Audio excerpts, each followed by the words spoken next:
bonjour Easy Mystery, bonjour Litena, Satis du Carlo est même pas foutu d'être à l'heure, mais t'as raison de le dire. C'est on vrai. aurait été viré par Eugène Krabs, qui est ni plus ni moins que le directeur du Crabe Coustrian. Je rappelle, bonjour Velmastrange, bonsoir. T'étouffes pas.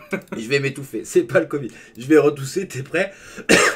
La débriefologie qui est présentée par Raven, que je ne présente plus, c'est ni plus ni moins que le monsieur présenté par toi, mais... présenté par moi. Et qui d'autre? Je pense même que le jour de ta naissance, j'étais là pour te présenter. Ce jour béni avec sa casquette et tout. Où ta tête est sortie, j'ai dit c'est Raven. C'est toi, c'est moi qui l'ai baptisé. Bonsoir et bienvenue sur la BDR TV, sur la débriefologie, l'émission spéciale que vous avez une fois par mois. Oh, bonsoir Dova, bonsoir Easy Mystery, ça nous fait plaisir de tous et toutes vous avoir avec nous. Cette émission, on parle donc d'une dilogie, trilogie, tétralogie, et là ce sera une trilogie de films d'animation, puisque le 3 est sorti au mois de novembre. Si je ne m'abuse, mais je n'abuse jamais de moi-même. Non. Nous sommes d'accord sur la chronophagie du taf, mais oui, Captain Krabs ne serait pas content. Et oui, Captain Krabs, qui est un cousin lointain de Captain Gonzo. Ouais. Voilà, sauf que pour le coup, moi je sais pas faire des pâtés de crabe. Et on va parler bien sûr de la trilogie des films Bob l'éponge. Comme là, c'est la fiche du premier. C'est la fiche du premier. Donc on a eu en fait Bob l'éponge 3 dans le but d'en faire un débrief film. Et puis on s'est dit, tiens, il y en a 3 des films. C'est lui qui a lancé l'idée en plus. Pourquoi on va faire une débriefologie sur les 3 films de Bob l'éponge? Et on s'est lancé dans le marathon de regarder les 3 films Bob l'éponge dans le désordre, parce qu'on a commencé par le 3, ensuite on a vu le 1. Enfin, moi je les avais déjà vus dans l'ordre, mais lui a commencé par le 3. J'ai jamais vu aucun film Bob l'éponge, d'ailleurs, au sacrilège, ne criez pas au drama dans le chat, je n'ai jamais vu les films parce que Bob l'éponge ne m'a jamais réellement intéressé. Vraiment, moi, Bob, le personnage, je le trouvais un peu simplet. Je commençais à grandir en plus quand ça commençait à passer à la télé. Ça, je trouvais ça sympathique à regarder, mais excellente idée. Bob, c'est le meilleur avec Patrick et Carlo, je les aime. Et j'ai regardé les 3 films et j'ai compris pourquoi on les aimait. Notamment avec un des 3 films. Et d'ailleurs, on va revenir plus longuement dessus. Alors, c'est le moment de mettre vos enfants devant la BTR TV parce qu'on ne pouvait pas passer à côté des fêtes de fin d'année. C'est vrai, c'est vrai. C'est les fêtes de fin d'année. C'est là, vous êtes prêts? Dans 2 jours commence le marathon dans votre réalité de tous les films débiles de Noël. Astérix sur M6. Sérieux? Non, mais je pense que oui. Bon, ils ont passé déjà le retour vers le futur. On va tout avoir. Hein. J'espère que vous êtes prêts. Il y a des films qui sont passés. Harry Potter arrive, j'ai vu. Harry Potter arrive. Alors, ils ont fait des marathons Harry Potter, ils n'arrêtent pas. Tous les films à grand spectacle vont pouvoir être disponibles en ce moment dans votre réalité, dans votre petite boîte télévisuelle. Et alors, pour le coup, Netflix regorge de films d'animation. Oui. Et bien sûr, on rappelle que les 3 films de Bob l'éponge sont disponibles sur Netflix, y compris le 3e qui aurait dû sortir au cinéma, que nous aurions dû voir dans votre réalité. Mais ça n'a pas été possible, comme beaucoup de films. J'ai accroché à Bob et Bob l'éponge à l'âge de 15 ans. Comme quoi, mettez vos enfants devant la TV. Pourquoi? Parce que derrière, ils verront rien. Ils tiendront l'antenne. Ils tiendront l'antenne. Mais en tous les cas, ça vous permettra de partager avec eux ce moment. Comment tu vas? Ben moi ça va, un peu speedé puisque j'ai fini tard. Mais oui, c'est les affres du travail, hein. On dira pas ce que tu fais dans notre réalité. Donc ça sera pas, j'ai pas tout écrit et ça sera un peu à la voile again, on va dire. Hein. Oui, mais bon, ça nous empêchera pas d'argumenter et de débattre sur les 3 films. D'ailleurs, si vous avez vu les 3 films, intervenez dans le chat, dites-nous ce que vous en avez pensé. Velmastrange les a re-regardés pour être à jour. Velmastrange qui nous a fait de la pub sur Instagram. Ah oui, en plus. Merci. Et Red qui nous a fait aussi de la pub sur Instagram. Bah oui, j'ai vu ça, merci beaucoup. On fera un big up à Red d'ailleurs sur le prochain gros live qu'on a. Et bien sûr, on fait un big up à tous les gens qui se sont connectés ce soir pour regarder la BDR TV. Encore une fois, désolé du retard. Bob l'éponge, le film, premier du nom, qui s'appelle Bob l'éponge, le film. Tout simplement, Bob l'éponge, le film. Qui est sorti en... Alors, le générique par cœur depuis longtemps. Ah bah oui, je me doute bien. Et je dis ça, tout ça, mais je vais surtout lurk pendant votre live. Je pense. Je vais surtout lire mais je vous écoute et tout. Et je sais que ça va me plaire parce que je suis une fanat de Bob. Cool. Et je pense que oui, parce que t'as à côté quelqu'un qui aime beaucoup Bob. J'aime bien. Bah moi, on va dire que j'ai aimé Bob grâce à mon petit frère. Ouais, il avait toute la collection de DVD, je me rappelle. Qui a quelque part, je sais plus où. Mais oui, quand on mettait l'une à côté de l'autre les tranches, ça faisait toute une frise. Une frise Bob l'éponge. Je me rappelle encore quand t'avais tous les DVD côte à côte et t'avais une frise sur Bikini Bottom. Et puis lui, il a regardé en DVD et il a regardé à la télé. Enfin, moi ça a été ça avec mon petit frère, c'était ou les Simpsons ou Bob l'éponge, donc de toute façon moi je pense que je commençais à grandir et que Bob l'éponge, Nickelodeon n'avait plus pas de secret pour moi. J'ai aimé le personnage mais sans plus, je suis pas devenu fan. Fallait vraiment regarder pour trouver le petit truc un peu what the fuck. Il y en avait mais en fait ça n'a réinventé rien quand j'étais plus jeune, tu vois. Et peut-être que le héros me dérangeait. Le fait que ce soit une éponge, c'est un peu dérangeant. J'ai eu du mal avec ça. Puis après, il faut rentrer dans le côté absurde, parce que c'est complètement absurde, Bob l'éponge. Nightbot, t'es qui toi? Même pas, tu dis bonjour. Nightbot est notre esclave virtuel qu'on a emprunté à Gugul. Qui est Gugul? Vous le saurez lors de la prochaine émission de la BDR TV, puisqu'on aura un invité. Alors je sais pas si ça a déjà été fait sur Twitch. Je sais pas, mais on aura un invité particulier. C'est bien la première fois qu'on se risque à ça dans la BDR TV. On vous racontera notre rencontre avec Gugul. Je regardais Bob tous les matins quand je n'étais pas beaucoup plus petite que maintenant. Je l'aime d'amour. Ah bah oui. Comme quoi Bob, on ne pouvait pas passer à côté de cette débriefologie. Bah oui. On reviendra sur certains chiffres que j'ai que je vais vous dire là après le petit casting du premier film. Eh ben, tu vas nous parler du coup de Bob l'éponge, le film premier du nom, je t'en prie. Donc, réalisé... Alors, il est sorti en 2004, et il est réalisé par Stephen Hillenburg, qui n'est autre que le créateur, en fait, de Bob l'éponge. Pour le premier film, il est passé à la réalisation. Il est aussi passé, je vais vous montrer, regardez, au scénario, et au scénario, on a tout ça. Donc, dans le lot, on a des scénaristes de Adventure Time, de Gravity Falls qui arriveront plus tard. On a aussi Paul Tibbitt et Tim Hill, qu'on va retenir et que je reparlerai plus tard. On a en casting, donc là je vais... la première ligne... Ouais, c'est ça, la première ligne c'est les voix VO, donc Tom Kenny qui fait entre autres la voix de Bob l'éponge, mais pas mal d'autres voix, vous pouvez le voir ici. Hein. C'était récurrent en fait dans les séries d'animation, notamment South Park, Les Simpsons et tout ça, même Futurama. Hein. Bill Fagerbeck qui fait la voix de Patrick, Clancy Tone qui fait seulement la voix de Monsieur Krabs, et c'est aussi c'est des acteurs, mais les deux premiers et le quatrième c'est surtout des acteurs Clancy Brown, des comédiens de doublage, j'allais dire une bêtise, et Clancy Brown on a beaucoup plus vu sa tête dans des films, surtout série B, et Roger Bumpass qui joue je me rappelle plus de sa voix, l'écureuil, j'ai oublié Candy, sa voix, non c'est pas Candy, j'ai oublié sa... L'écureuil, aidez-nous sur le chat. Sally, ouais. C'est ça. Donc là, en guest, on a Alec Baldwin pour la voix de Denis. On a... Donc ça c'est une voix... C'est Sébastien Desjours, c'est la voix française de Bob l'éponge, on y reviendra. Sandy, merci Sandy, le chat. Voilà. Bonjour à Stephen et Easy Mystery qui s'est renommé La Pieuvre. C'est moi le créateur, voilà. Sandy, désolé, purée, on a commis un impair. Candy, j'ai pas respecté le bail. Scarlett Johansson en Mindy, et comme vous le voyez, Nicole Aliagas en français, en Denis. Oui, alors oui, parce qu'en français, il y a Nicole Aliagas. J'ai du mal avec en Denis. Mais par contre, j'ai constaté que c'était un autre comédien de doublage dans une version alternative. Donc je sais pas c'est quoi la version alternative, à vrai dire. On peut revenir sur les voix françaises d'ailleurs. Il y a Eric Collin qui joue Patrick en fait jusqu'en 2013. Après il a arrêté de jouer Patrick, et c'est pour ça qu'on verra que dans le 2 et le 3 c'est pas la même voix pour Patrick, mais il a fait pas mal c'est un comédien de doubleur qui a fait pas mal de séries d'animation, surtout Digimon. Il a fait pas mal de Digimon dedans d'ailleurs.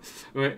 Il y a aussi Henri Courceau en Carlo qui a doublé Carlo jusqu'à la saison 6, et puis qui a fait le premier film, je crois aussi, et pareil, qui ne sera pas dans le deuxième et le troisième, mais qui a aussi fait Monsieur Garrison dans South Park.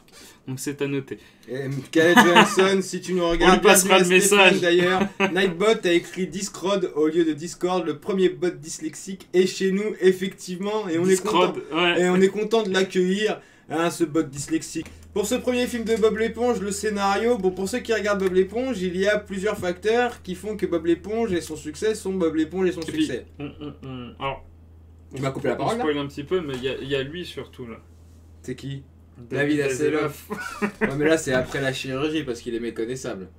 Alors on spoil un petit peu, mais on y viendra plus tard. Oui. Ce qui fait le succès de Bob l'éponge, c'est d'une, Bob, de deux, son logement, qui est un ananas sous l'eau. Juste un petit truc, excusez-moi. Tu m'as encore coupé la parole. Après j'arrête, promis j'arrête.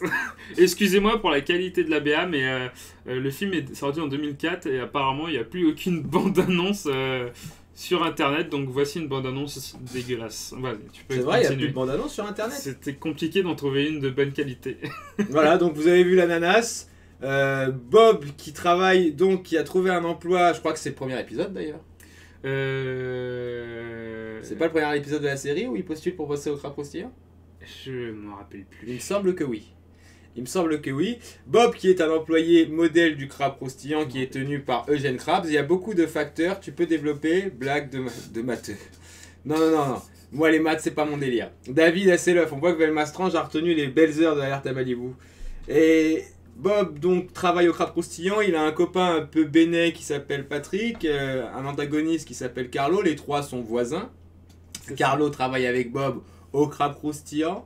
Et il leur arrive des mésaventures. Ils ont aussi donc Sandy, qui est une amie à eux, qui est un écureuil qui s'est exilé du monde de son monde pour aller vivre sous l'eau.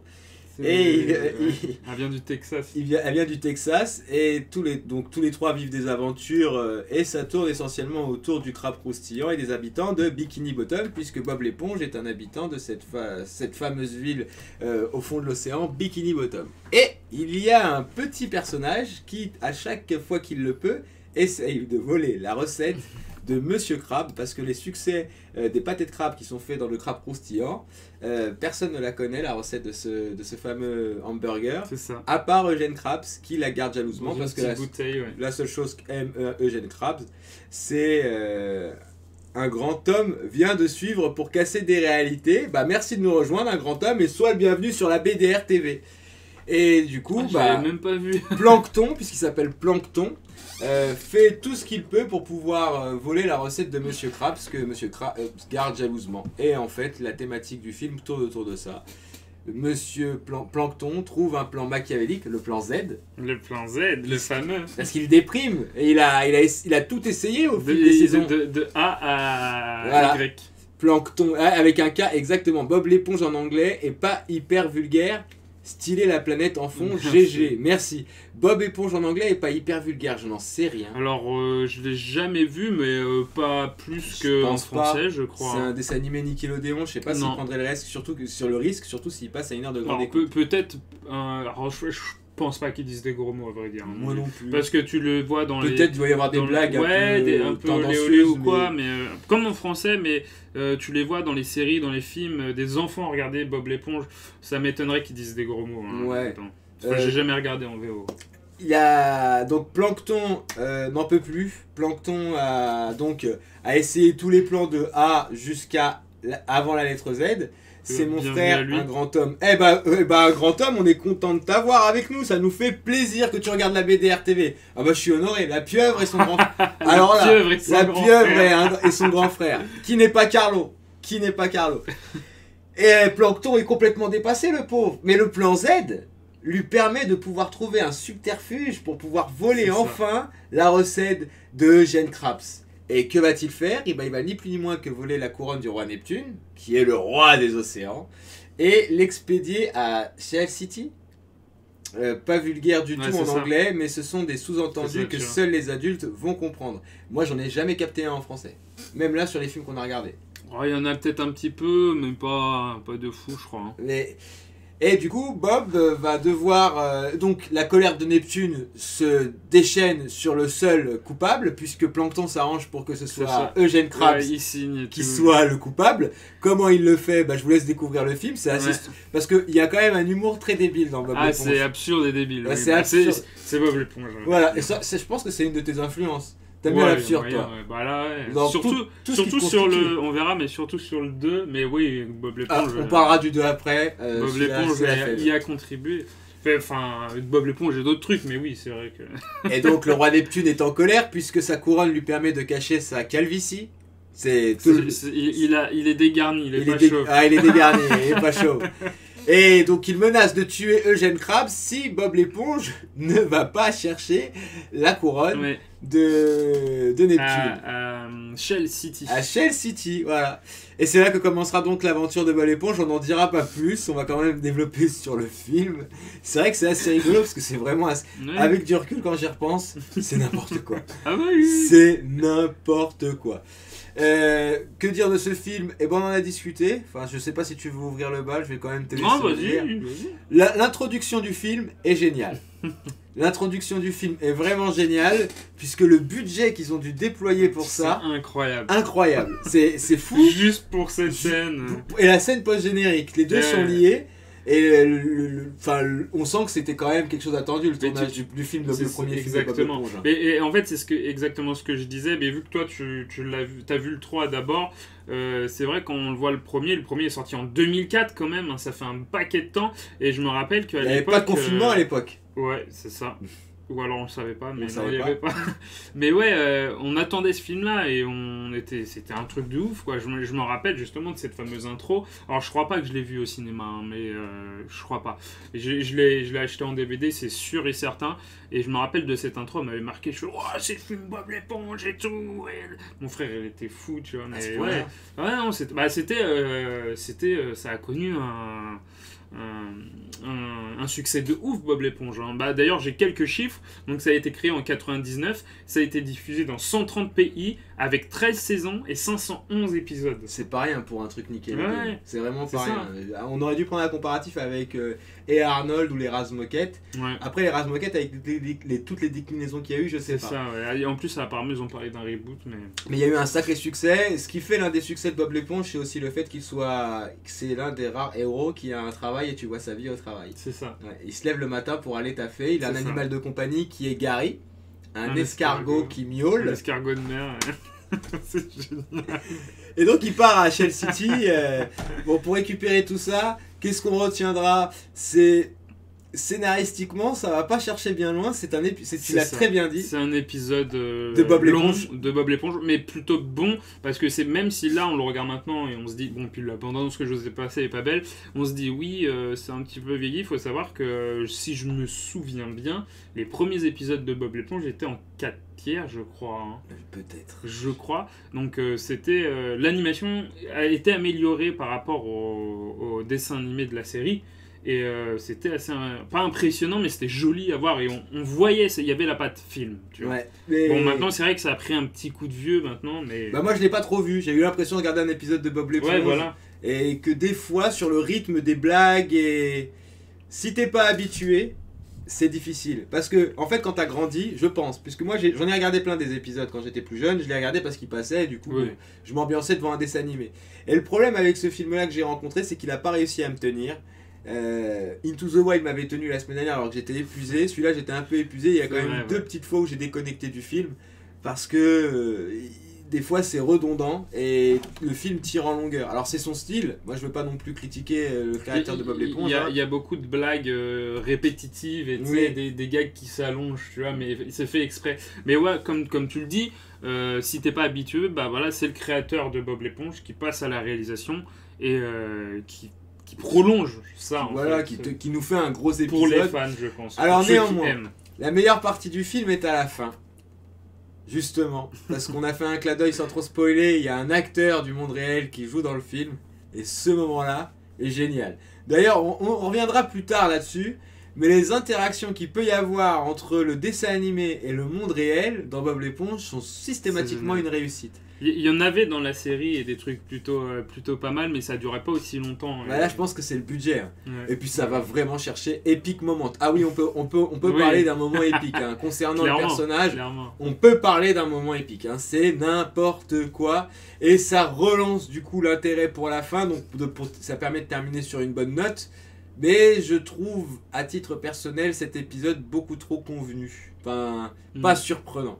Et vous verrez après pourquoi je dis ça, mais je rappelle que ce n'est que mon opinion. C'est vrai, non mais t'as un peu raison, mais c'est vrai que quand tu commences pas par celui-là, bah il perd en intérêt en force par rapport aux autres, mais c'est vrai qu'à l'époque, je me rappelle, c'était un truc de ouf. Mais pas parce que je l'ai revu avec lui justement, après avoir vu le 3, et c'est vrai que bah quand moi j'avais déjà vu le 2 et le 3, je me suis dit oui, c'est vrai que alors il y a le coup de vieux, il y a aussi le fait que bah c'est pas plat, enfin c'est plat comparé aux autres un peu, tu vois, mais je sais pas, c'est moins entraînant quoi. Voilà, je pense que c'est un film qu'il faut recontextualiser en son époque et regarder. Il était en 2004, il devait être vraiment révolutionnaire et cool, et puis je pense que pour beaucoup c'était cool de voir Bob l'éponge passer du petit au grand écran. Avec le temps, si vous êtes un inconditionnel de Bob l'éponge, j'avais tellement halluciné à l'époque en voyant le premier film. Moi je pense que c'est ça. Elle m'a enlevé les mots de la bouche, bravo Litena. Je pense que ce film-là, à l'époque, devait faire son petit effet. Vraiment, c'est tout l'intérêt de voir Bob l'éponge apparaître en vrai, en grand au cinéma. Au cinéma surtout. Avec une grande histoire, voir les personnages évoluer sur toute 1h30 et avoir une petite aventure qui va chercher loin, même jusqu'aux confins du désespoir des héros. Ça, c'est assez cool. C'est assez drôle. Et bien sûr, il y a une thématique dans les 3 films. Et dans celle-ci, la thématique, c'est le passage de l'âge d'être un enfant à l'âge adulte et le fait de s'accepter soi-même. Parce qu'il y a une morale en fait prédominante dans les 3 films. Et je pense que c'est justement une morale, mais aussi pour ceux qui regardaient pas Bob l'éponge ou qui trouvaient que Bob l'éponge était niais en fait ou était pour les gamins. Et en fait... il s'assume là-dessus. Voilà, il s'assume, mais justement, c'est un petit pic pour ceux qui disent que Bob l'éponge, c'est pour les gamins, parce que c'est vrai quand même, on ne l'a pas relevé, mais cet épisode-là se passe dans un côté sombre de la mer, quand même. Hein. Oui, alors, et moi, c'est ça que j'ai trouvé. À ce moment-là, je suis à fond dedans, et il faut savoir que Bikini Bottom, c'est un peu utopique. Oui. Voilà, tout le monde vit bien et finalement tout Bikini Bottom tourne autour du Krusty Krab et de ce fameux lotissement avec l'espèce de tête des îles de Pâques, l'ananas et la pierre dans laquelle vit Patrick qui ne fout rien de ses journées. Et ils doivent donc partir à Shell City et ils traversent un endroit désolé où règne le crime et le mal. C'est quand même des adultes qui parlent de morale sur le fait de passer de l'enfant à l'âge adulte. Oui. Oui, complètement. T'as saisi le concept, toi? Oui. J'ai pas compris, moi. Bah si. C'est quand même des adultes qui parlent de morale sur le fait de passer des enfants à l'âge adulte. Bah, on peut pas faire parler des enfants de... De quoi? Elle m'a fait bugger dans le cerveau. J'ai parlé... pas compris. Ça se trouve, je suis Patrick. Salut, Bob. Vous avez vu mes fesses? Oh, mais ça, c'est n'importe quoi. Donc, c'est un... Oui, ça parle de s'assumer, la fin elle est mignonne, mais franchement je ressors du premier film pas trop convaincu. Est-ce qu'on peut virer de bord sur le deuxième?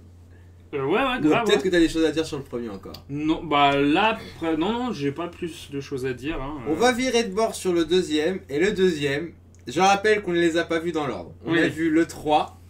Moi, enfin, lui il a vu les amis. Moi je les ai vus dans l'ordre, lui non. Moi j'ai vu le 3, j'ai vu le 1 et j'ai vu le 2. Et le deuxième film de Bob l'éponge, c'est une masterclass. Alors on va y venir, je t'en prie, présente. Alors on change de réalisateur. On change de réalisateur, donc je vais juste hop là. Donc je voulais 2015. 2015, donc 2015. 11 ans plus tard. 11 ans plus tard. 11 ans plus tard sort le film numéro 2 de Bob l'éponge. Qui s'appelle Un héros sort de l'eau. Ah ça, j'étais pas prêt. Réalisé par Paul Tibbitt. Paul Tibbitt. Qu'on retrouve à la réalisation là et qui était au scénario du premier opus. Et on trouve aussi Mike Mitchell qui est, parce qu'ils sont deux à la réalisation. Et au scénario, boum, on va revenir. Bon là c'est tout... casting. Voilà, c'est ça que je voulais. Donc on retrouve Paul Tibbitt au scénario. Tibbitt au scénario. Et Stephen... Hillenburg. Stephen Hillenburg, donc le créateur qui a participé quand même il a collaboré au scénario. Au scénario. Alors là, hop, on peut voir Antonio Banderas dans le film. Alors après, c'est lui? Oui. Non. Le pirate. Je l'ai pas reconnu. Oh, c'est génial. Le pirate, c'est lui, oui. Après, il y a Noah. Ça, c'est les acteurs anglais, en fait, des voix anglais du film. Sinon, en français, j'avais. En français, j'ai ça. On retrouve toujours Sébastien Desjours dans la voix de Bob l'éponge qui était. Depuis toujours, je pense, la voix de Bob l'éponge. Par contre, on retrouve Boris Reinger dans Patrick l'étoile de mer, ça a changé de voix. Et Michel Mella dans la voix de Carlo le calamar. Après, les autres voix, c'est les vraies voix... Michel Bedetti, il fait la voix de Krabs et de Plankton. Oui. C'est génial. En français, oui. En plus, j'ai toujours dit qu'il y avait une similarité dans leurs deux voix. D'accord, je comprends mieux. Oui. Comme Hélène Chanson qui fait Sandy. Alors là, c'est pas écrit, mais à l'époque, la promo du film a été vendue sur les trois mouettes du pirate parce qu'il y avait Cyprien, Squeezie et Natou qui faisait les voix des 3 mouettes en fait. Ouais, forcément, 11 ans plus tard, donc il y a 5 ans, oui. est sorti le film Dans votre réalité, Bob l'éponge, un héros sort de l'eau. Est-ce que tu as d'autres choses à ajouter sur le film? Là non, après on peut relever si vous voulez, ça c'est il y a Slash en Jerry Van Der Geld. Il y a qui encore? Après, ouais, il y a d'autres acteurs, mais. Moi, je les connais pas.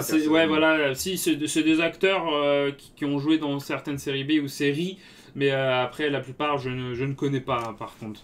Alors, dans cet épisode 2 de Bob l'éponge, donc un héros sort de l'eau, on peut voir une introduction épique, géniale, qui a dû coûter tout aussi cher.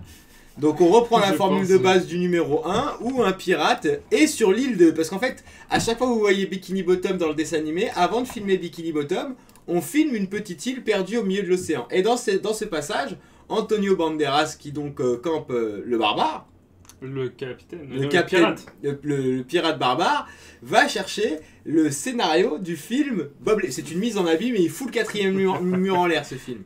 Il va chercher donc l'histoire de ce film-là. Et il commence l'histoire en comptant encore une fois le énième coup de plancton pour voler la recette du crabe croustillant. Et là je repars pour un film où je me dis bon, qu'est-ce qu'ils vont nous servir? Pour moi il y a le compteur, donc le pirate avec les mouettes qui est ancré dans le monde réel, donc dans votre réalité, et la réalité des dessins animés où Plankton va encore mettre à jour une nouvelle technique pour voler la recette de Eugène Krabs. Et il va se passer un événement assez particulier que je n'ai pas compris tout de suite. Et une fois que cet événement se produit, le film part dans n'importe quoi. Mais vraiment n'importe quoi. Je pense qu'on peut mettre pause sur la bande-annonce pour pas trop en dévoiler aux spectateurs qui nous regardent, pour celles et ceux qui ne l'ont pas vu. C'était vendu comme ça, à vrai dire. Ouais, ils l'ont vendu. C'est vrai qu'ils l'ont vendu comme ça. Le film, à l'époque, ils l'ont vendu plus sur la deuxième partie que sur la première. Alors, on va... Donc... Plankton et Bob. Donc Bob l'éponge essaye d'empêcher Plankton de voler la recette de Eugène Krabs, puisque le plan machiavélique de Plankton est presque prêt à arriver à ses fins. Et Bob intervient à un moment clé pour l'empêcher de voler la recette. Et la recette du crabe croustillant disparaît sous nos yeux ébahis. Et ni Plankton ni lui ne l'ont dans les mains, mais lorsque Eugène Krabs arrive et découvre que la recette a disparu et que les stocks pour faire le pâté de crabe ont disparu et qu'il a interdit à Bob de connaître la recette par cœur, la ville de Bikini Bottom sombre dans le chaos. C'est un univers post-apocalyptique. C'est Mad Max. C'est Mad Max. Ils portent du cuir, c'est des punks. Référence à Cyberpunk, on reviendra dessus juste à la fin de l'émission. On en parlera. On a une petite surprise pour nos viewers, restez connectés surtout sur la BDR TV parce qu'il est important de casser des réalités. Et là ça devient n'importe quoi. À partir de ce moment-là, j'ai dit tiens, et Bob fait équipe avec Plankton pour retrouver la recette du crabe croustillant et redonner ces lettres de noblesse qui font que Bikini Bottom est Bikini Bottom. Et alors là, mesdames et messieurs, très sincèrement, moi qui n'ai jamais été fan de Bob l'éponge, moi qui n'ai jamais aimé, lui il me l'a dit, c'est mon épisode préféré, il fait très bien la juxtaposition entre le 1 et le 2. Et d'ailleurs cet épisode-là, malheureusement, a fait ternir les deux autres pour moi. Hein, je sais pas, intervenez sur le chat, n'hésitez pas à nous dire ce que vous avez pensé si vous avez vu les trois, mais celui-là, pour moi, il est exceptionnel. Exceptionnel pour plusieurs raisons. Je veux te laisser quand même parler dessus, parce que toi tu l'as aimé, je veux que tu me dises pourquoi tu l'as aimé, toi. Moi, par contre, celui-là, je crois que je l'ai vu au cinéma avec mon frère, d'ailleurs. Je pense que c'est lié à un mal-être de l'enfance. Pardon. Tu l'as vu avec ton frère au ciné? Ouais, je pense que je l'ai vu au ciné avec mon frère, ouais. Je sais pas pourquoi. Comme je dis, il l'avait beaucoup teasé sur la deuxième partie du film. Sur la deuxième partie du film. Pourquoi? Parce qu'en fait, ils ont vendu le film sur. Alors, je sais pas en anglais s'il y avait du Star Talent, mais en français, il y a du Star Talent. Donc, Cyprien, Squeezie et Natou. Donc, ils l'ont vendu là-dessus. Et en fait, eux, ils apparaissent que dans la deuxième partie du film et dans l'intro, quoi. Donc en fait ils ont vendu ça là-dessus et nous on s'attendait à un film comme ça et je crois même qu'à l'époque il n'y avait même pas de bande-annonce avec un truc de dessin animé, et quand le film commence et qu'on arrive sur la partie dessin animé on fait ah ok d'accord et tout, et puis ça se déroule donc, mais là même la partie dessin animé va beaucoup plus loin et beaucoup plus vite en fait dans le scénario que dans le premier. Oui. Et pour installer tout en fait. C'est génial. Il y a énormément de trucs dans le scénario et ça installe tout très vite et tu fais mais what the fuck et tout. Et puis au moment où justement il se passe la transition qui leur permet d'arriver dans votre réalité, qui est d'ailleurs génial et tu fais what quoi qu'est-ce que et puis là ça part vraiment en couille, ça va loin. C'est du grand et en fait ils installent des trucs et on peut le dire quand même, il y a un peu de voyage dans le temps. Ah non mais on peut pas ne pas en parler parce que c'est génial. Et quand il y a du voyage dans le temps, en fait ils installent des trucs mais ils reviennent pas dessus et on dit ok d'accord, donc c'est Bob l'éponge, c'est absurde, on se dit ok, et ils installent des trucs au début, ils reviennent pas dessus, puis après ça revient, c'est n'importe quoi. Et je pense que c'est un des rares films où on peut pas trop trouver de paradoxe dedans. Et oui, exact. Et c'est très bien fait et j'avais trouvé ça hallucinant, j'avais fait mais qu'est-ce qu'ils ont fait. Tu peux rappeler à nos viewers c'est quel le paradoxe temporel, en fait, c'est l'incohérence. Juste le paradoxe, c'est imaginer vous avez une machine à voyage dans le temps, juste votre femme meurt donc dans un accident. Désolé pour la mauvaise nouvelle. Et vous n'avez pas envie qu'elle meure, donc vous fabriquez une machine à voyager dans le temps pour voyager dans le temps pour la sauver. Donc vous le faites, vous la sauvez, mais si elle est sauf au moment en fait où elle devrait mourir, donc vous n'avez pas de raison de créer une machine à voyager dans le temps pour aller dans le temps pour la sauver. Mais si vous la créez pas, elle n'est pas sauvée. Voilà, c'est ce qu'on appelle le paradoxe du grand-père que vous pouvez retrouver dans le film Tenet qu'on a filmé.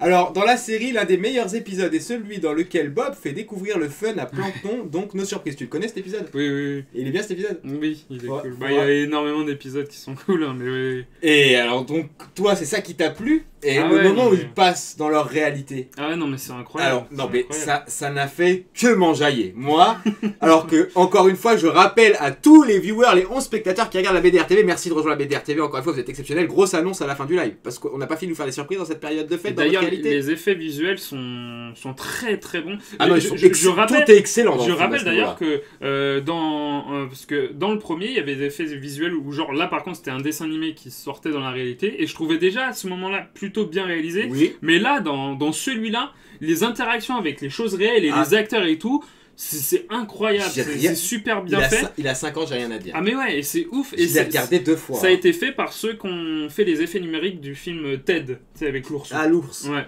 Et ouais, c'est assez ouf. Enfin, il y a, comme tu dis, à 5 ans, faire des interactions entre des images de synthèse comme ça et des êtres humains ou des objets, c'est vraiment génial et ça ne choque même pas. Ouais. C'est-à-dire qu'on a l'impression que ils sont ancrés dans votre réalité. On n'a jamais dit autant réalité pour. Et ça n'a pas vieilli, quoi.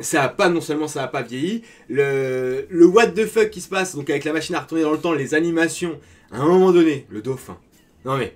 Le dauphin stop. Après, on va pas trop en dire sur le dauphin. Qui a en VF la voix de Nicolas Cage. D'accord. Ah bah tiens.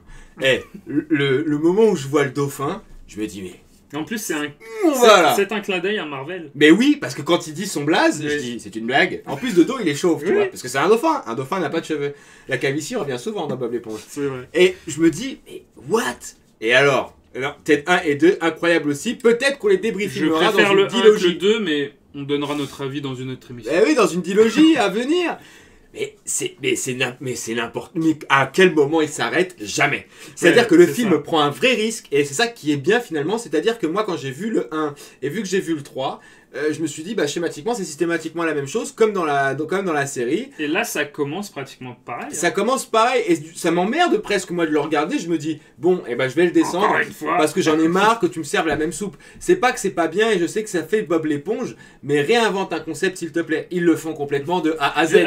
C'est n'importe quoi. Bravo, les gars. C'est même très bien que tu aies regardé le 3. Alors, ça aurait été mieux que tu regardes le 1 et le 3, et après le 2, mais que tu aies regardé dans cet ordre-là, ça veut dire que tu as gardé le meilleur pour la fin. Ah oui, non, mais celui-là, il est exceptionnel. Et puis, on peut dire que le 1 était quand même réalisé par le créateur de Bob l'éponge, mais le 2 est réalisé surtout par Paul Tibbitt, mais ils étaient 2, mais Paul Tibbitt qui, lui, a aussi travaillé sur la série de Bob l'éponge et qui a réalisé 122 épisodes de la série. Et je pense que le côté what the fuck de Bob l'éponge ancré, c'est lui, quoi. Ah non, clairement. Parce qu'il y a un moment dans le film où il y a le dénouement se passe dans le monde réel et les personnages donc sont intégrés, comme vous le voyez sur l'affiche, dans le monde réel. Et de là, je me dis, mais où on va? Et alors, vous voyez, ils ont un certain design sur l'affiche. Quand ce design arrive, et quand je découvre Planctor, non, c'est le meilleur moment du film. Je sais pas qui l'a vu sur le chat, mais dites-nous, parce que moi, ce moment-là, en plus de ça, du coup, le méchant est inconnu. C'est plus Plancton qui campe le rôle du méchant. Ils prennent des risques, donc du coup, sur le format ou le schéma qu'ils connaissent et sur lequel reposent les axes qui font que Bob l'éponge est Bob l'éponge. Ils réinventent des choses. Le coup, quand le monde est post-apo, Sandy est méconnaissable, c'est génial. C'est génial. Donc il y a la thématique de la fin du monde, il y a la thématique de l'écriture de scénario. Le 4e mur, il l'explose et on le voit dans le film, puisque quand ils passent de leur monde à ce monde-là, c'est génial. Je pense juste à cette scène-là, et c'est ce qui m'avait marqué à l'époque, parce qu'à l'époque j'étais pas trop dans les trucs de cassage de 4e mur et tout ça, tu vois. Mais le moment où ils sont tous... Ils disent ouais on va les récupérer, toute la ville de Bikini Bottom y va, et là ils arrivent au bord de l'eau, ils font oh il faut sortir, c'est de la merde, et là il y a un poisson qui dit bon bah les personnages secondaires on y va, et j'étais là, c'est rien, mais à l'époque ça m'avait tellement choqué, moi ça m'a marqué, wow. Il dit même bon bah les 22 personnages secondaires on peut y aller. Exactement, et j'ai fait mais c'est énorme. C'est ouf. Franchement les gars de Nickelodeon, si vous tombez sur cet épisode de la BDR TV, là-dessus vous avez fait pour moi un sans faute. Vraiment un sans faute. Ce film se suffit à lui-même. Ça fait la 2e fois qu'on parle de Nickelodeon. Ah oui, non mais Nickelodeon, Dora l'exploratrice et tout, ça va falloir nous donner des royalties. Hein. Mais vous pouvez avoir des realities en regardant la BDR TV. Les petits points qu'il y a en bas, c'est des realities. Et avoir des petits emojis BDR TV, parce qu'on aime bien ça, la BDR TV. Non, vraiment génial. La fin, elle est cool. La fin, c'est... Alors la fin en plus, c'est-à-dire que l'introduction joue pour tout le film, et donc c'est aussi le point de conclusion, avec les mouettes. Et c'est génial. C'est génial. Vraiment, ce film-là de Bob l'éponge, si je devais en choisir un parmi les 3, ce serait celui-là. Et pas les 2 autres. Mais pourtant, les 2 autres sont pas trop mal. Le 1, c'est vraiment celui que j'ai le moins aimé. Et je te laisse si t'as des trucs à dire encore sur le 2. Il a vieilli le 1, mais ouais, non, moi, celui-là, j'ai rien à dire. Et pour moi, il est parfait du début à la fin. Ouais. C'est un épisode de Bob l'éponge, mais poussé beaucoup plus loin. En fait, ça pousse... Je pense qu'ils se sont posés parce que combien 11 ans 11 ans entre les 2 films quand même. Le premier Bob l'éponge, le premier film a très bien marché. Et ils ont attendu 11 ans pour faire un 2e film, et je pense qu'ils se sont dit on va faire un 2e film, mais pas juste pour faire une suite. On va faire un 2e film qui... Et en plus, il s'appelle même pas le 2, il s'appelle même pas Bob l'éponge 2, tu vois. C'est vraiment un 2e film pour aller plus loin que ce qui était allé le premier. Et bah voilà, c'est à l'image de ce que représente la série Bob l'éponge, le what the fuck, l'absurde et tout ça. Et je pense qu'ils ont mis du temps à faire ce film, et ils se sont dit on va pas faire n'importe quoi, enfin si, mais on va pas faire du banal, et on va aller beaucoup plus loin. Et ils se sont réinventés. Et là, et ça marche très très très bien. On peut féliciter les scénaristes, à la réalisation et tous les gens qui ont travaillé sur ce film, parce que là vous offrez, je le conseille vivement à vous si vous aimez l'absurde et Bob l'éponge, de regarder ce film-là en famille, parce qu'il est vraiment cool et il se regarde aussi avec des yeux d'adulte. Moi je suis complètement fan. Alors moi qui ne suis pas fan de Bob l'éponge et qui n'ai jamais été trop... moi j'ai jamais voulu acheter le t-shirt jaune avec sa tête, j'ai jamais pris en référence. C'est vrai que moi non plus. Mais là, si j'ai un caleçon, mais je vous le montrerai pas. Voilà, mais moi j'ai jamais trop accroché. Il m'a complètement convaincu. Donc moi, si je devais retenir un des 3, c'est le 2e, puisque maintenant nous allons passer à Bob l'éponge 3, et j'ai Éponge en eau trouble qui est sorti en cette fin d'année, et je pense que tu peux nous parler du casting qui est, ma foi, très coloré. Très coloré. Ah, il y a du monde, et il y a du beau monde. Alors, et nous, on le savait pas. Oui, voilà, j'ai pas envie. Et on vous le dira pas. On voit juste, ceux qui ont vu la bande-annonce, vous savez, il y a Keanu Reeves dedans. Il y a Keanu Reeves, que vous retrouverez aussi dans Cyberpunk. Grosse annonce à la fin du live, faut rester les enfants. Grosse annonce. Et oui, donc là, on voit que... Alors, c'est réalisé par Tim Hill. Ah, Tim Hill, mais qui est-ce? On en a parlé pour le premier, parce qu'il a travaillé sur le scénario du premier, mais il a aussi travaillé sur le scénario de la série. Ah d'accord, donc Tim Hill est un des gros scénaristes. C'est pas n'importe qui. Je peux comprendre alors du coup le fonctionnement et le cheminement du film. Oui. Donc vous voyez qu'en VO c'est pratiquement les mêmes voix. En français, je crois que ça change. Sébastien Desjours. Non, ça change pas. En français, ça reprend le français de... non, donc ça c'était le deuxième. Le troisième était ici. Pardon, je me suis trompé. Donc ouais, j'ai inversé, mais c'est pas grave. Parce que là, je vois que tu vois Cyprien, Squeezie, tu vois. Donc ça c'était le deuxième. Et là, c'est le troisième. Mais ça reprend les mêmes voix en français que le deuxième. Pas le premier, il y avait 2 voix qui changeaient. Donc voilà, on peut pas vraiment dire plus. Hein. On va cacher ça parce que je vois avec les noms. Là, on voit Stephen Hillenburg au scénario. Oui. Mais il faut savoir que Stephen Hillenburg, le créateur de Bob l'éponge, est décédé en 2018. Oui. Et oui, malheureusement. Et d'ailleurs, c'est un peu avec émotion Ouais. que je l'ai appris. Et l'image qu'il y a, j'en ai des frissons, l'image qu'il y a à la fin du 3, elle est belle. Et elle est vraiment triste. On vous laissera la découvrir, mais si vous aimez Bob l'éponge, son créateur est décédé. Pareil, encore une fois, alors le film est sorti en 2020, donc c'était combien 5 novembre 2020 sur Netflix. C'était 2014 ou 2015, le 2, je me rappelle. 2015. Donc ça fait 5 ans. Donc vous voyez que je pense que ça fait un petit moment quand même qu'il travaille sur le film, parce que Stephen Hillenburg est décédé en 2018, donc il est marqué et crédité au générique, donc il a dû travailler.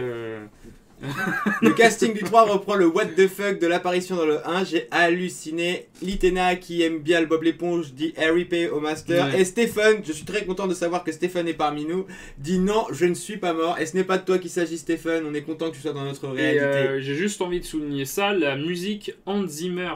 Hans Zimmer, c'est qu'on aime ou qu'on n'aime pas, un des plus gros compositeurs de musique qui travaille notamment pour les films de Christopher Nolan et puis bien d'autres aussi.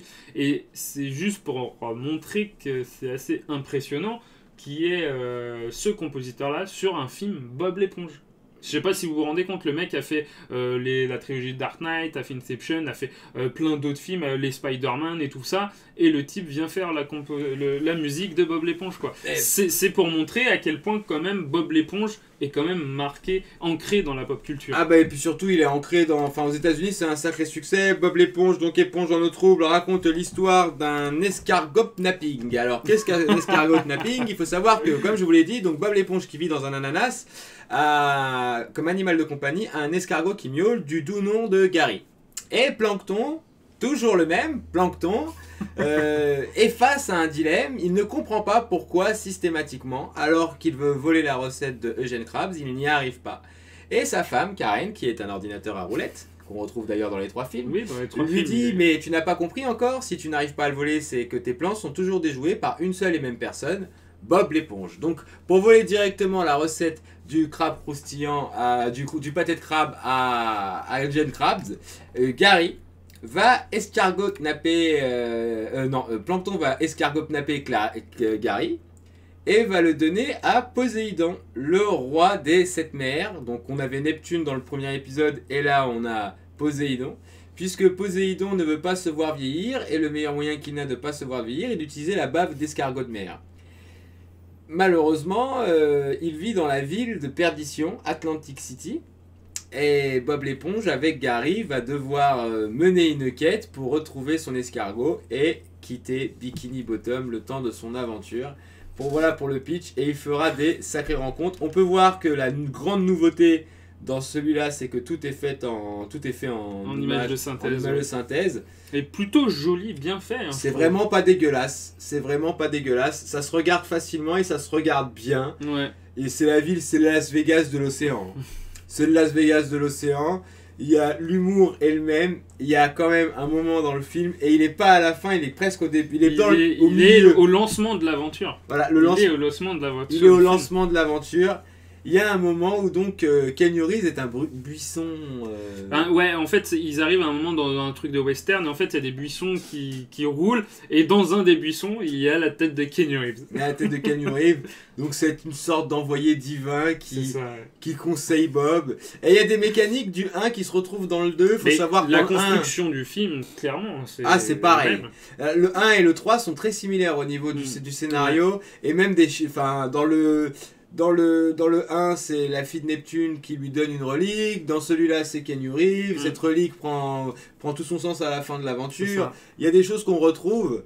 La scène où il rencontre Keanu Reeves, ce qu'il s'ensuit si on vous a pas dit les acteurs, c'est que Ouais, nous, non, quand faut on a vraiment, vu ça, d'ailleurs, je crois que c'est ce qui, avec du recul, tue le film. Parce que c'est tellement lourd Je ce qu'ils pense, nous envoient au milieu du film et ils ont dû mettre le budget. Oui, c'est sûr. Parce que là, contrairement aux deux autres films, les introductions sont pas ouf. L'introduction est tout à fait normale. L'introduction est banale. Ouais, l'introduction est normale. Et là, ce qui se passe au milieu du film, avec du coup l'interaction dans votre réalité des acteurs en chair et en os, Ouais. et bah, elle est extraordinaire. Et elle a rien à voir Non, au mais- déroulé de la suite de l'histoire. C'est vraiment un hors-série, quoi. Eh bien, ça ne sert à rien. Ça ne sert à rien. Ça ne sert pas le pro. Alors, si, il y a des éléments qu'on retrouve dedans qui vont lui permettre d'y arriver, parce que voilà, il doit retrouver son escargot, il abandonne tout, puisqu'il a un amour grandissant pour Gary, puisqu'il y a Patrick, son meilleur ami, et Gary, son escargot de mer, qui sont vraiment ses deux compagnons, et Carlo, qui le saoule beaucoup, mais il aime bien Carlo, Bob l'éponge, et il quitte Bill. Et dans celui-là, je trouve, enfin c'est moi, mon point de vue, mais je trouve que Carlo est moins débile que dans les autres. Bah, Enfin, en tout cas, je trouve qu'il fait moins de bêtises que dans les autres. moi, je trouve pas qu'il fait des bêtises, il est sérieux, Carlo, tu sais, il est blasé de la vie. Pas Carlo, Patrick, pardon. Ah, peut-être. Bah, pour moi, il fait toujours autant de conneries. Hein. Mais, bah, justement, pas autant que dans le premier et dans le deuxième. Quand même. Ah, dans le premier, Enfin, pour moi, il fait n'importe quoi. C'est ça. Là, Aussi. on dirait qu'ils l'ont assagi un petit peu. Il est toujours un peu débile, mais ils l'ont assagi. Mais c'est ce qui fait le charme de Patrick. Hein. Et ils arrivent du coup à Atlantic City. Donc vous allez voir, donc quand Bob se met à jouer à des jeux d'argent, quand Bob et Patrick font n'importe quoi et se perdent dans la dépravation avec un enjeu colossal à la fin. C'est presque une déclaration, je pense, je sais pas si quand Stephen Hillenburg, le créateur de Bob l'éponge, l'a pensé comme ça, mais à la fin, ce serait presque... Parce que quand le film se termine et que vous avez l'image de fin qui vous explique que le créateur de Bob l'éponge est décédé, il y a une petite image dessinée à la main. Mm. Et je suis presque sûr que c'est lui qui l'a dessinée. Je pense aussi. Et elle est vraiment trop belle. Elle est très simple, hein. Ne vous attendez pas à un truc rocambolesque. Mais quand vous voyez en fait les films, je les aurais vus dans l'ordre, ça m'aurait touché, ça m'aurait marqué. Quand vous voyez cet hommage qu'ils lui rendent, c'est dingue. Ce qui marche pas dans le film, malheureusement, quand on a vu le 1, c'est redondant. Oui. C'est redondant. Mais ouais, c'est ça, ils prennent la même structure La de même construction. recette. Et là, on va dire que le plus ouf ou le plus what the fuck dans le film Ah. n'est pas à la fin. Mais je pense que là, c'est plus la mise en avant des effets numériques, le fait qu'ils soient en 3D est magnifique. Et je pense qu'ils sont plus lâchés là-dessus. Parce qu'il y a même des points de vue quand même qui sont excellents, qui rappellent un petit peu certains moments du 1. Il y en avait dans le 2, mais il y en avait un peu plus dans le 1. Des points de vue avec la caméra qui n'existe pas, mais des angles qui prennent, qui sont assez stylés et qui s'amusent avec la 3D et tout ça. Oui. Je pense que c'est plus ça en fait qu'ils ont mis en avant. Alors, est-ce que ça les a freinés? Je sais pas. Est-ce que la 3D et tout ça les a freinés?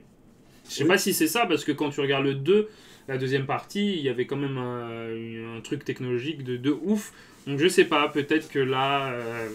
je sais pas trop où ils voulaient se diriger avec ce troisième. Moi j'ai bien peur qu'ils aient voulu faire un épisode pour faire un épisode en image de synthèse. C'est un peu ce que je crains aussi. Je pense que Stephen Hillenburg avait... Enfin, on le saura jamais, on n'aura jamais la réponse, parce qu'on ne connaît pas directement les réalisateurs et c'est bien dommage, ni les scénaristes, mais je pense que Stephen Hillenburg avait dans l'idée de refaire un film Bob l'éponge. Et peut-être qu'avec son décès en 2018, on ne saura jamais, peut-être qu'ils ont voulu réécrire ou repenser l'histoire qu'il avait été écrite pour le premier film. Peut-être. Et la faire revivre d'une autre manière en image-synthèse pour peut-être donner une nouvelle naissance une sorte à Bob de l'éponge. reboot, ouais, voilà, c'est ça. Une nouvelle peut-être. Peut-être pour après continuer sur une série... On a dit 3 fois peut-être. Peut-être. Peut-être. On ne saura jamais, mais c'est quand même bien triste que ça se termine comme ça. Enfin... Après... Il est pas nul, mais c'est sûr que... Ah non, les 3 ne sont pas nuls. Je pense que c'est décevant, tu vois. Je suis pas fan de Bob l'éponge. Litena, elle aime beaucoup Bob l'éponge. Je pense que Velma Strange aussi, elle les a vus beaucoup de fois, elle me l'a dit. Donc je pense qu'il y a des gens qui aiment cette série et a raison. C'est pas une mauvaise série. Il y a des séries animées américaines qui cartonnent moins, ou en tous les cas qui sont moins pertinentes que Bob l'éponge. Mais là, sur ces deux films-là, je ressors un peu déçu. Parce que Plankton, je savais qu'il était relou. Krabs, je savais que c'était un crevard qui aimait l'argent. Ouais, bah voilà, ça reste... Sandy, je savais qu'elle était gentille. Bon, après, vous avez des clins d'œil au 1, pareil, avec la voiture burger, Oui, la voiture pâté de crabe. C'est ça. Bah, je pense que c'est ça, c'est vraiment un clin d'œil pour les fans, en fait. Oui. C'est cool de le revoir, tu vois, de revoir ces personnages qu'on aimait, de revoir ces petites situations-là et tout ça. Oui, et comme tu dis, les petits gadgets et tout, c'est cool de les revoir. Mais après, c'est vrai que c'est pas... ça innove pas plus que ce qu'ils ont fait dans le 2, quoi. Malheureusement. On peut en tous les cas remercier Stephen Hillenburg qui a changé de réalité. Parce que t'as fait rêver des enfants et des adultes. T'as donné un personnage, parce que c'est Bob l'éponge carrée en français. Oui. Mais si je traduis correctement en anglais, Bob SquarePants. Alors ce serait pas Bob... C'est SpongeBob. SpongeBob, donc Bob l'éponge, SquarePants, ouais, c'est Square c'est carré, et Pants c'est pantalon. C'est ça. Bob l'éponge au pantalon carré.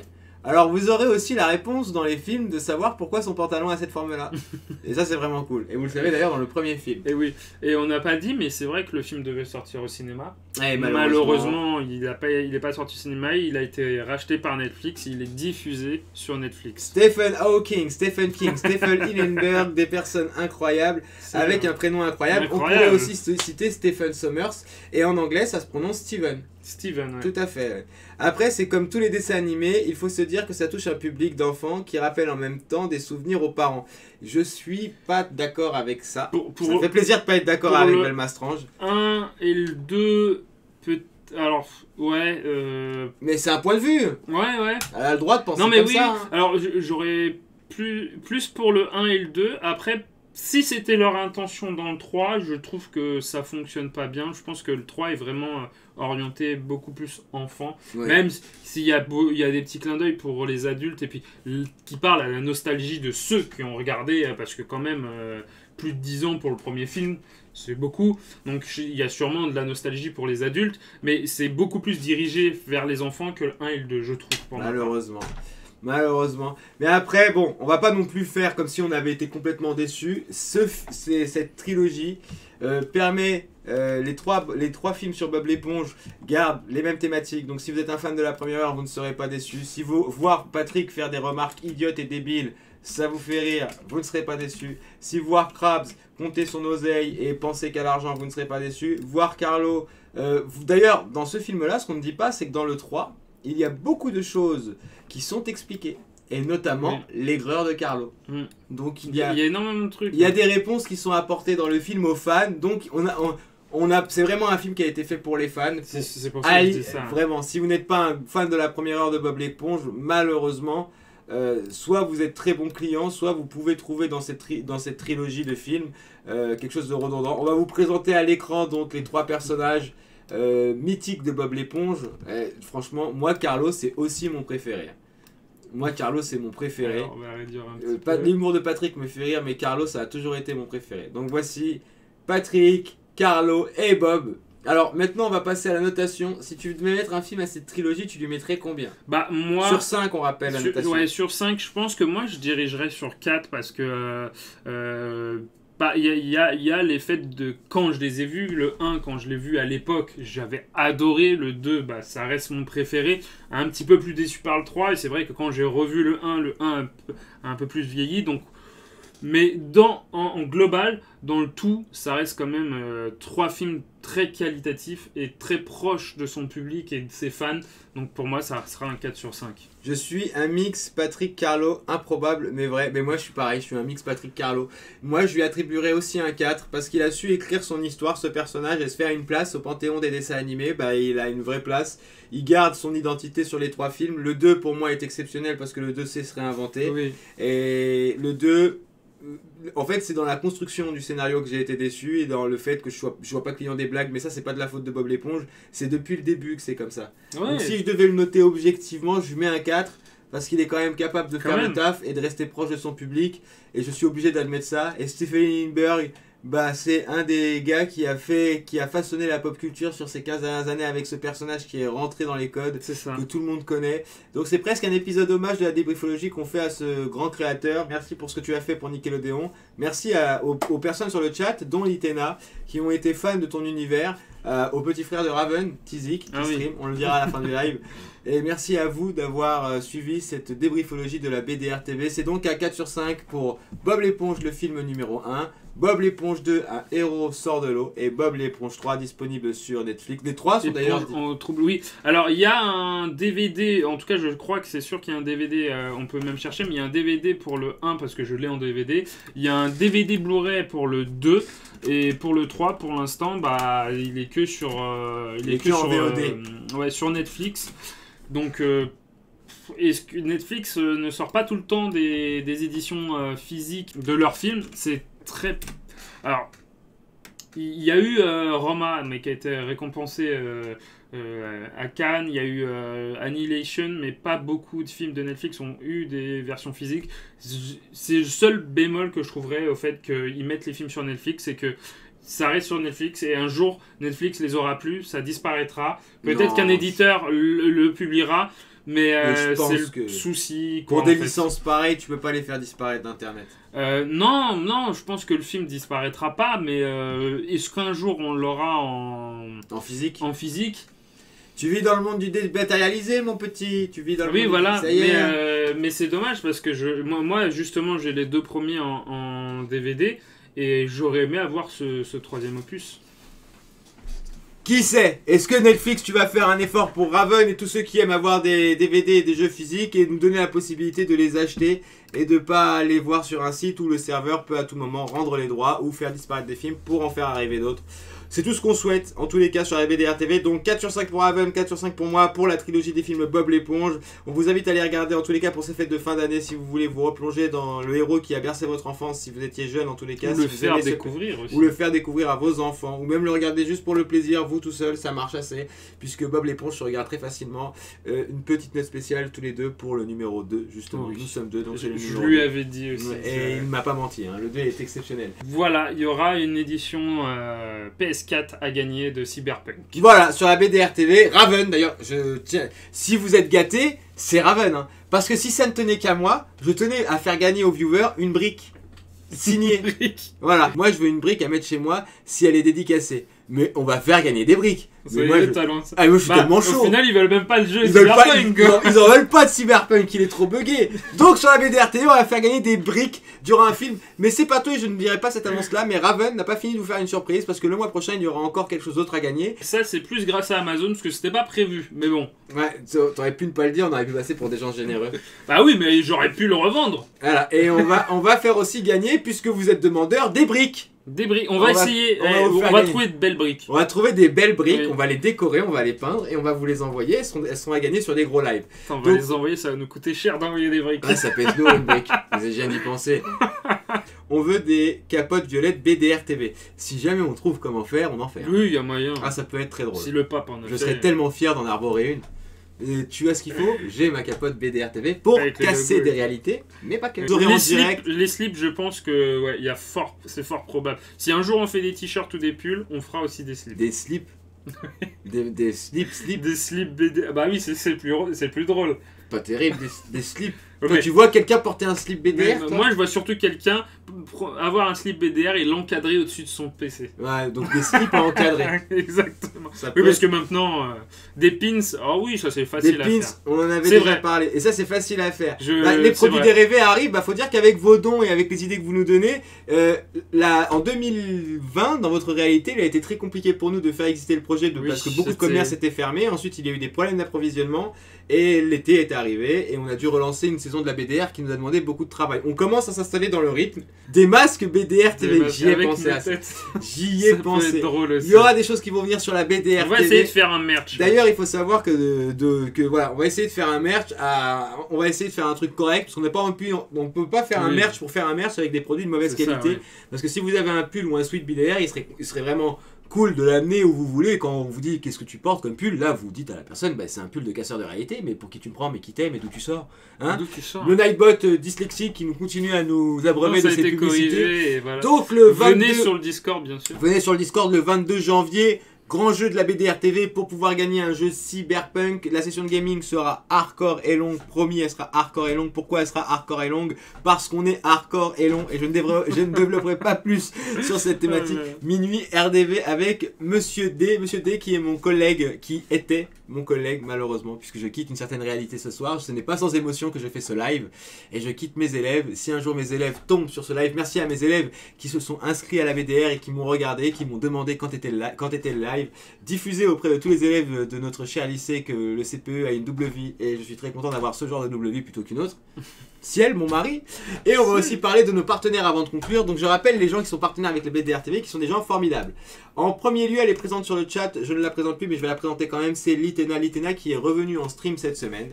Ça nous fait plaisir de la revoir. On vous en avait parlé lors du dernier live où Litena, effectivement, j'avais dit que pour le moment, elle faisait une pause stream. Elle avait besoin de casser d'autres réalités que la réalité de la BDR TV. Mais elle est revenue cette semaine.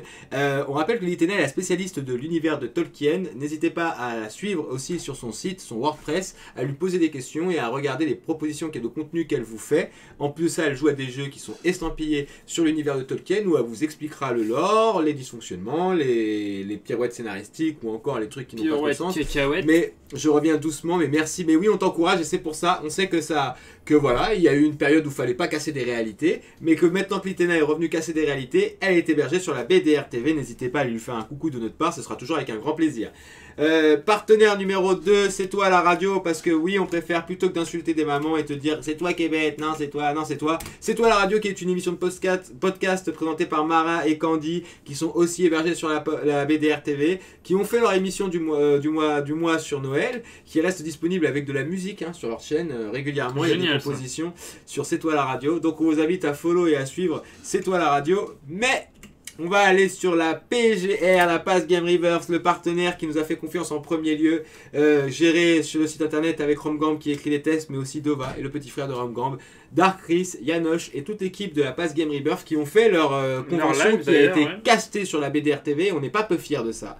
Et d'ailleurs, on encourage vivement tous et toutes à aller sur le site de la Pass Game. On rappelle qu'ils cherchent des rédacteurs et qu'il n'y a pas d'objectif au niveau de l'écriture, c'est-à-dire que vous n'aurez pas de contrainte de temps. Mais s'il y a un jeu que vous aimez et que vous aimeriez critiquer et le soumettre à la Pass Game, n'hésitez pas à vous tourner vers Romgamb, qui est l'un des plus grands testeurs que nous n'ayons jamais connu. Merci à nos 9 viewers donc d'avoir rejoint la BDR TV, de casser des réalités. Merci à Litena, merci à Velma Strange, merci à Dova qui est présent à chaque fois et ça nous fait plaisir. Merci aux nouveaux arrivants, merci à Stephen.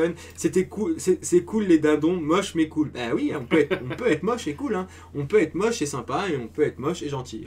La mocheté n'empêche pas que... Non, les dindons vont un jour conquérir le monde, j'en reste complètement convaincu. Merci à Raven, merci à toi. Merci à toi pour cette dernière débriefologie de l'année. Oui, une idée, la débriefologie c'est une idée de toi. Eh oui, j'espère que ça plaît. À la base, ça devait être que pendant les vacances. C'est vrai, qu'un projet en attendant la transition de la saison 1 à la saison 2. Ouais, et là, du coup, c'est la débriefologie. C'est la 4e ou 5e, je crois. C'est tout? Oui, bah oui. On en a fait que 2 pendant notre petite pause. Septembre, octobre, novembre, décembre, 4. Donc 6. Sicario. Parce qu'il y a... IP-Man. Oui. Bob l'éponge. Il y a un autre truc qu'on a regardé 3 films. Le Hobbit. Le Hobbit. Il y a un autre truc qu'on a regardé 3 films. Il n'y a pas un Equalizer. The Equalizer. Ça fait 5. Bon, j'étais pas à 6. Merci à la team Super Live, des bisous. Mais merci à toi Litena, merci Velma Strange, merci La Pieuvre, merci beaucoup. Merci à Thomas de nous avoir rejoints sur la BDR TV. Merci à tous celles et à tous ceux qui nous rejoignent sur la BDR TV. N'hésitez pas à nous rejoindre, à venir discuter avec nous. Et surtout, quoi qu'il arrive, d'ici le 22 décembre, il est important pour vous de casser des réalités. On vous embrasse bien fort et on vous dit à la semaine prochaine.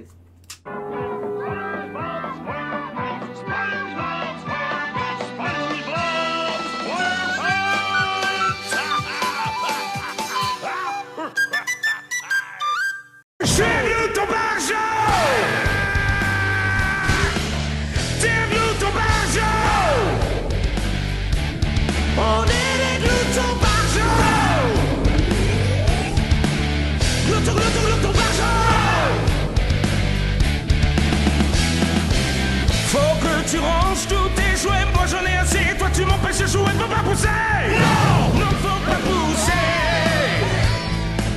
Je suis un gamin, je sais. Quand tu dis que je suis un gamin, moi je dis que c'est très bien et un grand merci. Merci, merci.